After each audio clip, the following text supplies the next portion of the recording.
జై శ్రీమన్నారాయణ. నేను మీ icon astrologer Gattupalli Suresh Babu. అయితే మనకి ఏవైతే గ్రహాలు ఉన్నాయో ఈ గ్రహాల యొక్క కదలిక వల్ల ఏ స్థానంలో ఏ గ్రహం ఉండడం వలన ద్వాదశ రాశుల వారికి ఎలా ఉంటుంది, దాని ద్వారా వారికి వచ్చేటువంటి ఫలితాలు ఎలా ఉంటాయి. మనకి తారాబలం అని ఉంటుంది.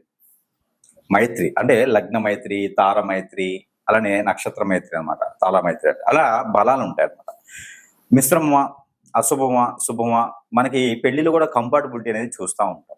చూసినప్పుడు కొన్ని రకాల దోషాలు ఉండకూడదు అంటాం. దాంట్లో కలత్ర దోషం, రాహుకేతు దోషం, అందులో ముఖ్యంగా కుజ దోషం ఎక్కువగా చూస్తూ ఉంటాం పెళ్లిళ్ళలో కూడా. ఏదైనా జాతకంలో మనకి ఏ గ్రహము ఏ స్థానంలో ఉందో తెలిస్తే వారి యొక్క జీవనం శైలి ఎలా ఉంటుంది, వారు ఎలా జీవిస్తారు, వారు ఎలా మున్ముందుకి వస్తారు, వారు ఏ రకమైనటువంటి స్థితిగతుల్లో ఉండగలుగుతారు, ఏ రకమైనటువంటి వర్ణాలలో కావచ్చు, వర్గాల్లో కావచ్చు, అలానే రంగాల్లో కావచ్చు, ఎలా ఎదుగుదల ఉంటుంది, ఏ స్థాయికి వెళ్ళగలుగుతారు అనేది మనము గమనించుకోవచ్చు. దాంట్లో ఒకటి కుజుని గురించి మనం ఈరోజు చూసినట్లయితే, ముఖ్యంగా ద్వాదశ రాశుల్లో ప్రతి మనిషి మీద 9 గ్రహాలు ప్రభావితం ఉంటుంది. కానీ కొన్ని గ్రహాలు మంచి, కొన్ని గ్రహాలు చెడు చేస్తాయి. అయితే ముఖ్యంగా ఈ యొక్క చెడు చేసే గ్రహాలు ఏంటి అంటే, ప్రతి ఒక్క హారోస్కోప్లో, ప్రతి ఒక్క జాతకుల్లో, ప్రతి ఒక్క రాశి పరంగా చూసుకుంటే కొన్ని గ్రహాలు మంచి చెడు చేస్తాయి. కానీ కొన్ని గ్రహాలు ఉంటాయి అవి ఖచ్చితంగా చెడే చేస్తాయి. ఆ స్థానం బాగుంటే బాగుంటాయి, స్థానం కనుక మార్పు కనుక ఉంటే ఖచ్చితంగా అవి మంచి చేయవు. అందులో ఒకటి కుజుడు. రాహుకేతువు, కాలసర్పదోషం, నాగదోషం, శని భగవానుడి, బుద్ధ భగవానుడిది, గురు భగవానుడిది, ఇలాగా శుక్ర భగవానుడి ఉంటాయి. కానీ ముఖ్యమైనటువంటిది మనం ఈ యొక్క దీనివల్ల ముఖ్యమైనటువంటి దానికి గురించి మనం ఆలోచించినట్టయితే కుజుడు. ప్రతి జాతకంలో కుజుడు ఎంతో ప్రాముఖ్యత చెందినటువంటి వ్యక్తి. ఈ కుజుని వల్లనే మనకి సంతాన ప్రాప్తి కలుగుతుంది. ఈ కుజుడి యొక్క దీవెనల వల్లనే మనకి పెళ్లిళ్ళు అవుతాయి. కుజుడు సక్రమంగా మన జాతకంలో ఉంటే ఖచ్చితంగా మనకి కలిసి వచ్చే కాలం ఉంటుంది. ఒక్కొక్క రాశికి కుజుడు కలిసి వస్తాడు. అలానే ముఖ్యంగా కుజుడు కలిసి వచ్చే రాశులేవి, ఏ రాశిలో కుజుడు ఉంటే, ఏ స్థానంలో కుజుడు ఉంటే ఏ రాశి వారికి బాగుంటుంది అనే దాని గురించి మనం ఒకసారి చూద్దాం.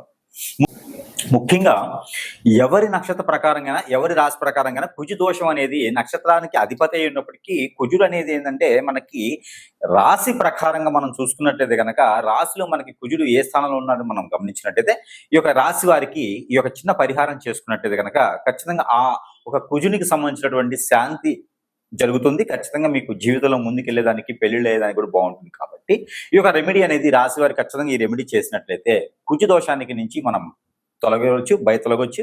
ఆ తర్వాత అన్ని కూడా సక్రమంగా ఉండేదానికి అవకాశం ఉంది. దానికి ఈ రాశి వారైతే ఖచ్చితంగా ఈ రెమెడీ అనేది చేయాలి. ఏం చేయాలి? కుజుడికి సంబంధించినటువంటి ఉలవలు 1 కిలో, కందులు 1 కిలో, అంటే కిలోంపో తీసుకోవచ్చు. ఉలవలు 1 కిలోంపో, కందులు 1 కిలోంపో, ఈ 2 కూడా తీసుకొని గోధుమలు కూడా 1 కిలో తీసుకోవాలి. ఎందుకంటే కుజుడితో ఖచ్చితంగా కుజుడు ఒక్కడికే దానం ఇవ్వకూడదు. కుజుడితో పాటు రవికి కూడా దానం ఇవ్వాలి. అందుకని కుజుడికి దానం, రవికి దానం ఇవ్వడం అనేది గొప్ప విషయం. కాబట్టి కుజుడికి సంబంధించిన కందులు, రవికి సంబంధించిన గోధుమలు, ఈ 2 కూడా తీసుకొని, ఈ 2తో పాటు మీకు భూకి సంబంధించినటువంటి విషయం కూడా ఉంటే కనుక పెసలు, పచ్చి పెసలు ఉంటాయి కదా, ఆ పచ్చి పెసలు కూడా తీసుకొని అన్ని కూడా కిలోంపో తీసుకొని బ్రాహ్మణోత్తమునికి దానం ఇవ్వడం. రావి చెమ్ము, రావి పాత్ర ఏదైనా సరే, రావి ఆకులు 5 ఆకులు తీసుకొని, ఈ రావి ఆకులు అనేది తీసుకున్న తర్వాత ఏదైతే రాగికి సంబంధించిన పాత్ర, చెమ్ము, తెపాళ ఏదైనా ఉంటుందో అది తీసుకొని దాని నిండా కూడా వడ్లు, మనము బియ్యం రాకముందు వచ్చేటువంటి వడ్లు ఉంటాయి కదా, ఆ వడ్లు దాని నిండా పోసేసి ఎర్రని పువ్వులు ఏవైతే ఉంటాయో ఆ ఎర్రని పూలు, మందార పూలు కావచ్చు, ఏదైనా ఎర్రగా ఉంటాయి కదా, ఆ బంతి పూలే పెట్టుకోవచ్చు. ఆ ఎర్రని పూలు ఆ ఒక చెమ్ము మీద పెట్టేసి బ్రాహ్మణోత్తమునికి దానం ఇవ్వాలి. అలా ఇవ్వడంతో మీకున్నటువంటి కుజుదోషం అనేది కొంతమేర నివారణ అనేది జరుగుతుంది.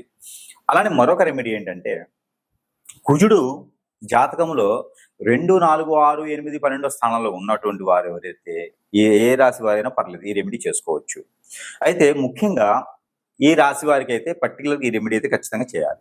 ఎట్లా అంటే కుంకుమ పువ్వు, దాల్చిన చెక్క పౌడరు, ఒక చిటికెడు, కుంకుమ పువ్వు ఒక 10 గ్రాములు సుమారు, కుంకుమ పువ్వు ఒక 2 గ్రాముల నుంచి 10 గ్రాములు సుమారుగా, దాల్చిన చెక్క పౌడర్ 1 టీ స్పూను 2 వేసేసి, లవంగాల పొడి కొంచెం వేసేసి, అంటే ఒక చిటికెడు అంత లవంగాల పొడి వేసేసి, దానిలో ఒక చిటికెడు పసుపు, ఒక చిటికెడు కుంకుమ వేసినటువంటి పాలు ఏవైతే ఉన్నాయో, ఈ పాలతో ప్రతి మంగళవారం లేదా ప్రతి బుధవారం ఇలాగా 7 వారాలు చేయాలి. చేస్తే మీరు అనుకున్నటువంటి పనులు అనేది ముందుకెళ్తాయి. అలానే మీరు అనుకున్న పనులే కాకుండా ఆర్థిక స్థితిగతులు కూడా మెరుగవుతాయి. పేరు ప్రఖ్యాత హోదా కూడా మీకు సక్రమంగా వస్తుంది. పెళ్ళిళ్ళు కానటువంటి వారికి ఖచ్చితంగా పెళ్ళిలోకి ఈ రెమెడీ చేస్తే, అలానే మనకి ఈ యొక్క పాలును తీసుకెళ్ళి నాగపడిగలకి, మానసదేవి అమ్మవారికి లేదా సుబ్రహ్మణ్య స్వామి వారికి అభిషేకం చేయాలి. ఇది ఒకటి రెమెడీ.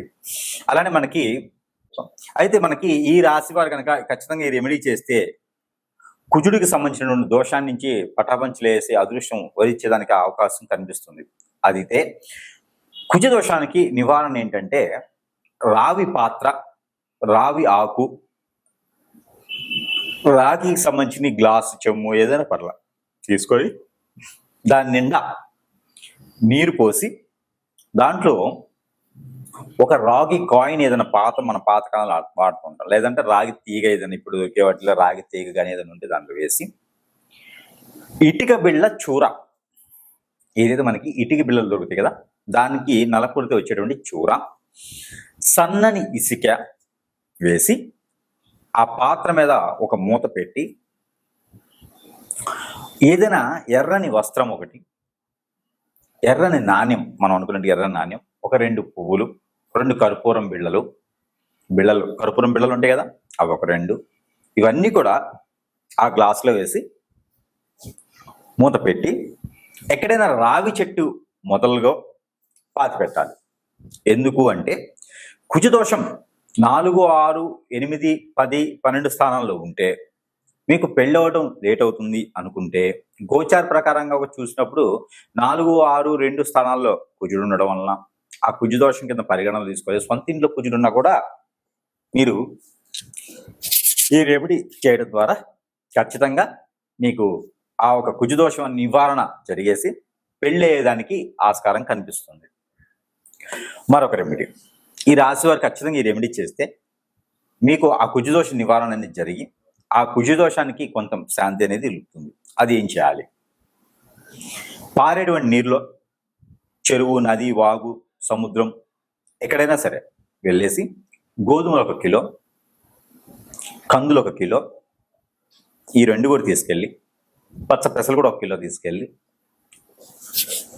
మీకు పూర్వీకుల శాపంతో కుజదోష నివారణ జరగాలి అనుకొని మొక్కుకొని కుజునికి జపం చేసి, కుజునికి జపం అంటే 23 సార్లు చేయాలి. ఓం నమో కుజాయన నమః, ఓం నమో కుజాయన నమః, ఓం నమో కుజదేవాయ నమః, ఇలాగా 21 సార్లు చదివేసి అవన్నీ కూడా పారిన నీటిలో నీకున్న దోషాలు, కుజుడికి సంబంధించిన దోషాన్ని పోవాలని చెప్పి అనుకొని వదిలివేయాలి. అలానే దానిమ్మ కాయలను దొరుకుతాయి మనకి. ఈ దానిమ్మ పళ్ళు తీసుకొని ఒక 5 పళ్ళు తీసుకొని ఎవరికైనా సరే పేదవాళ్ళకి దానం ఇవ్వాలి మంగళవారం లేదా బుధవారం రోజున. దీని ద్వారా కుజదోషానికి నివారణ.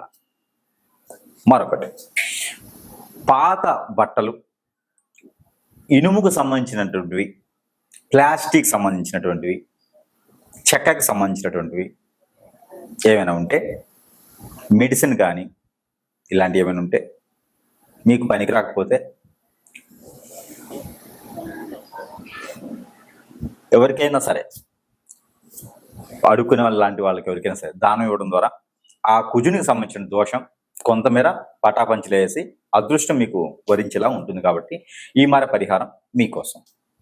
మరొక రెమెడీ, ఈ రాశి వారు కనుక ఖచ్చితంగా కుజుదోష నివారణకి ఈ రెమెడీ చేస్తే మీకు ఆ కుజుదోషానికి పరిహారం అవుతుంది. ఆ కుజునికి సంబంధించినటువంటి దోషం పోతుంది. ఖచ్చితంగా పెళ్ళిళ్ళు అవుతుంది. పిల్లలు కూడా పుట్టేదానికి అవకాశం ఉంది, పెళ్ళి అయిన వారికి మాత్రమే. ఇది ఏం చేయాలంటే కనుక కందులు లేదా కందిపప్పు చూర చేసుకోవాలి. చూర అంటే మనకి పౌడర్ లాగా కానీ, మిక్సీ కొట్టుకుంటే పౌడర్ కానీ చూర కానీ అవుతుంది. ఆ రకంగా చేసుకోవాలి. అది అన్నంతో అంటే బియ్యంతో కలిపి వండాలి. పచ్చిపప్పు, అలానే కందిపప్పు, అలానే బియ్యం మొత్తం కలిపి వండాలి. పెసరపప్పు కూడా వేసుకోవచ్చు. ఈ వండిన పదార్థం ఏదైతే ఉందో ఈ పదార్థం ఒక 7గురికి మినిమం వడ్డన చేయాలి. ఒక 7గురికి ఇది పంచి పెట్టాలి. ఇది విష్ణు ఆలయంలో నైవేద్యం పెట్టి దాన్ని మీరు పంజారం చేయాలి. దాని ద్వారా ఆ ఒక కుజుదోషంతో ఉన్నటువంటి వారు కావచ్చు, కుజుదోషంతో బాధపడేవారు కావచ్చు, సొంత ఇంట్లో 2, 4, 6, 8, 12 స్థానాల్లో కుజుడున్నవారు ఇది చేసుకోవచ్చు. ఇది మంగళవారం, బుధవారం చేయాలి. మరొకటి, ఈ రెమెడీ అయితే ద్వాదశ రాశి వారు ఎవరైనా చేయొచ్చు. అందులో ముఖ్యంగా ఈ రాశి వారికి ఇంకా బాగా పనిచేస్తుంది. అయితే ఈ రెమెడీ ఏంటంటే ప్రతి అమావాస్య ముందు, పౌర్ణమి ముందు, పంచమి రోజున, చవితి రోజున మీరు చేయవచ్చు. అయితే ఏం చేయాలి అంటే నాగపడిగలు, పుట్ట, మన్నుతో చేసినటువంటి పుట్టలు ఉంటాయి కదా, ఆ పుట్ట నాగపడిగల దగ్గర పోయేసి బియ్యంతో చేసినటువంటి బియ్యము బెల్లంతో చేసినటువంటి చలిబిడి సజ్జలు ఒక ముందు రోజు నానబెట్టుకొని అది మూట కట్టుకుంటే స్ప్రౌట్స్ అంటారు, మొలకెత్తుతాయి. అవి చిన్న చిన్న మొలకలు వస్తాయి. ఆ మిశ్రమం పచ్చి కొబ్బరి, ఇలాచీలు, మిరియాలు ఇవన్నీ కూడా వేసుకొని చలిబిడి చేయాలి. నెయ్యి వేయాలి. అందులో నెయ్యి వేసి చలిబిడి చేసి ఆ ఒక పదార్థాన్ని నైవేద్యం పెట్టాలి పుట్ట దగ్గర. ఆ నైవేద్యాన్ని ఎవరికైనా సరే పంచిపెట్టవచ్చు ప్రసాదం కింద. అలా చేయడం ద్వారా కుజదోష నివారణ జరుగుతుంది. అలానే శనివారం లేదా మంగళవారం, బుధవారం సాయం సంధ్య వేళలో దీపం పెట్టాలి. హనుమాన్ మందిరంలో లేదా నాగపడిగల దగ్గర శివాలయంలో అయినా పెట్టవచ్చు, అమ్మవారి ఆలయంలో పెట్టవచ్చు. దీపం 2 ఒత్తులేసి మట్టి పరిమితిలో ఆవు నెయ్యితో దీపం పెట్టాలి. లేదా మస్టర్డ్ ఆయిల్తో పెట్టవచ్చు, కొబ్బరి నూనెతో పెట్టవచ్చు, నువ్వుల నూనెతో పెట్టవచ్చు. ఇలా దీపం అనేది పెట్టడం ద్వారా కుజదోష నివారణ అనేది ఖచ్చితంగా జరుగుతుంది. ఇది ఒక రెమెడీ ఖచ్చితంగా చేయాలి. ఈ రెమెడీస్ చేసుకొని ప్రతి ఒక్కరు కూడా ఈ కుజదోషం నుంచి విముక్తి పొందేలా ఉంటుంది. కాబట్టి ఈ కుజదోష నివారణ కోసం ఈ రెమెడీస్ చేసుకుంటూ అదృష్టవంతుల వాళ్ళని కోరుకుంటా ఉన్నాను. అయితే మనం అనుకున్నట్టుగానే కుజదోష నివారణ, అసలు కుజుడు ఎక్కడుంటే ఎట్లాంటి ప్రతిఫలాలు ఉంటే మనం గమనించుకున్నట్టయితే కనుక ముందుగా మేషరాశి వారికి ఎలా ఉండబోతుందో కుజుడికి సంబంధించి చూద్దాం. అయితే ముఖ్యంగా ఈ కుజుడు ఎవరైతే ఉన్నారో వీరికి ఈ కుజుడు ఏ నక్షత్రానికి అధిపతి అనుకుంటే మృగశిర, చిత్త, ధనిష్ట ఈ 3 నక్షత్రాలకి కుజుడు అధిపతి. అయితే ఎవరైనా సరే ఈ నక్షత్రంలో పుట్టి ఉంటే మీకు కుజదశ, కుజ మహాదశ, కుజ అంతర్దశ, కుజుడు సంబంధించినటువంటి దశల్లో మీకు కలిసి వస్తుంది అని చెప్పవచ్చు. కుజుడు అధిపతిగా ఉండేటువంటి నక్షత్రాలు 1 మృగశిర, 2 చిత్త, 3 ధనిష్ట. ఈ 3 నక్షత్రాలకి అధిపతి కుజుడు. అయితే ఈ కుజుడు మనకి ఏ స్థానంలో ఉంటే ఏం జరుగుతుందనే దాని గురించి చూస్తే మేషరాశి వారికి కుజుడు వచ్చి స్వస్థానంలో ఉంటే కుజదోషం ఉంటుంది. 2వ స్థానంలో ఉన్న కుజదోషం ఉంటుంది. 4, 6, 8, 10, 12 వీటిల్లో ఏ స్థానంలో ఉన్నా కూడా కుజదోషం అనేది ఖచ్చితంగా ఉంటుంది. అయితే స్వస్థానంలో ఉన్నటువంటి కుజుడు మనకి మంచి చేస్తాడు, జోష్నిస్తాడు. మేషరాశిలో కుజుడు ఉంటే గనక ఆ నెలపాటు కూడా మన గోచార ప్రకారంగా ఉంటే ఇంక వాళ్ళు ఖచ్చితంగా రాష్ట్రాన్ని, రాజ్యాన్ని కూడా శాసించేటువంటి విధి విధానంలో ఉన్నటువంటి మనుషులు అవుతారు మేషరాశిలో కుజుడు ఉంటే గోచారంలో. అలానే మనకి ఇప్పుడున్న దాని ప్రకారంగా గోచారం కాకుండా 2, 4, 6, 8, 10, 12 స్థానాల్లో గనక కుజు భగవానుడు ఉన్నట్టయితే ఆ కుజు భగవానుడు మీకు ఖచ్చితంగా దోషాన్ని ఇస్తాడు. పెళ్లి కాకుండా చేయటం కానివ్వండి, పెళ్లి లేట్ అవ్వటం కానివ్వండి. మనము జన్మించినప్పుడు దోష పరిహారం చేసుకోకపోతే అది ఇంకా ఎక్కువ బాధిస్తూ ఉంటుంది. అయితే మేషరాశి వారికి స్వతహాగా మనం చూసుకున్నట్టయితే కుజుడు మంచి బలాన్ని ఇస్తాడు, జోష్ని ఇస్తాడు. కుజుడి వల్ల ఆలోచన విధానం అనేది కొంతమేర మార్పు రావాలి. త్వరగా తీసుకునేటువంటి నిర్ణయాల వల్ల ఇబ్బంది అనేది ఖచ్చితంగా పడతాం. అలానే ఈ కుజుడు అనేది మనకి ఇబ్బంది పడిచ్చేలా చేస్తాడు కాబట్టి ఆలోచన విధానం మార్చుకోవాలి, నెమ్మదిగా ఆలోచించుకోవాలి. ఇకపోతే కుజ భగవానుడి యొక్క శుభదృష్టి కావాలి అనుకుంటే, అలానే కుజ భగవానుడు మన దాంట్లో మేషరాశి వారికి కుజ భగవానుడు అశుభ దృష్టిలో ఉన్నాడు అంటే గోచర ప్రకారంగా ఇది మామూలుగా ఇప్పుడు కుజుడు వచ్చేసి నెలకొకసారి రాసులు మారుతూ ఉంటాడు, ఇది వేరు. కానీ గోచారంలో కుజుడు సరిగా లేకపోతే కుజు దోషం వస్తుంది. దాని ద్వారా పెళ్లిళ్ళు అవ్వకపోవటం, ఆర్థిక స్థితిగతుల్లో ముందుకెళ్ళలేకపోవటం, ఏ పని చేద్దామన్నా వెళ్ళి రాకపోవటం, ఆలోచన విధానం త్వరగా నిర్ణయాలు తీసుకోవటం, దానివల్ల నష్టపోవటం, ఇలాంటివి జరుగుతాయి. పార్ట్నర్షిప్ వ్యాపారాల్లో నష్టం రావటం, ఇలాంటివి జరుగుతాయి అన్నమాట. అయితే కుజుడు మేషరాశి వారికి బలంగా ఉండాలి, మేషరాశి వారికి అద్భుతంగా ఉండాలి, మేషరాశి వారికి కూడా అదృష్టాన్ని ఇవ్వాలి అనుకుంటే మరియం అని ఒక స్టోన్ దొరుకుతుంది. మరియం అని ఒక స్టోన్ ఉంటుంది. ఆ స్టోన్ ఒక 2 క్యారెట్లు తీసుకొని ఉంగరం వేలికి పెట్టుకుంటే నరదిష్టి నరఘోష పోతుంది. అలానే మీకు కుజుని యొక్క శుభ దృష్టి కూడా మీ మీద ఉంటుంది. అయితే దానితో పాటు ఇప్పుడు చెప్పేటువంటి రెమెడీస్ కూడా చేసుకుంటే ఆ కుజునికి సంబంధించినటువంటిది ఏదైతే ఉందో అది ఖచ్చితంగా మీకు మంచి చేసేదానికి అవకాశం ఉంటుంది. తప్పకుండా ఈ రెమెడీస్ మీరు